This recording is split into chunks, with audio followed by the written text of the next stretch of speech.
The Babysitter. There was a young girl who was in need of a job. She got work as a babysitter for a couple who lived in a large, isolated old house. They were going out to see a movie that night and left the teenage babysitter in charge of their 3 young children.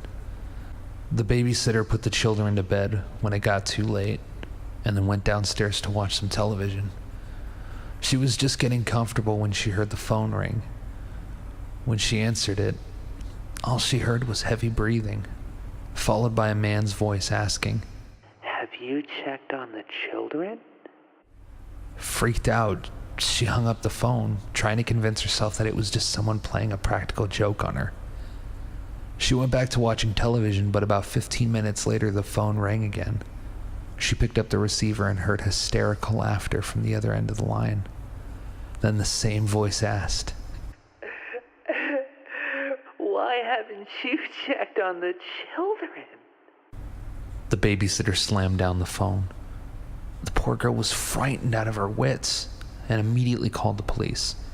The operator at the police station told the babysitter that if the man called again, she should try to keep talking to him. That would give the police time to trace the call. A few minutes later, the phone rang a 3rd time, and when the babysitter answered it, she heard the heavy breathing again. The voice on the line said, "You should really check on the children." The babysitter listened to him laughing hysterically for a long time.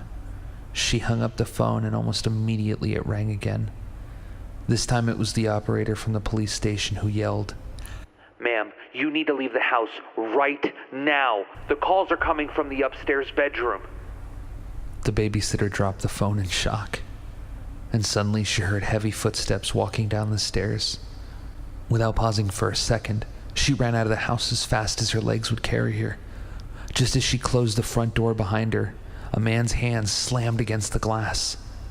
She screamed and ran out into the street just as the police car was pulling up outside. The police searched the house and found the 2 children upstairs, hiding in a closet, crying uncontrollably.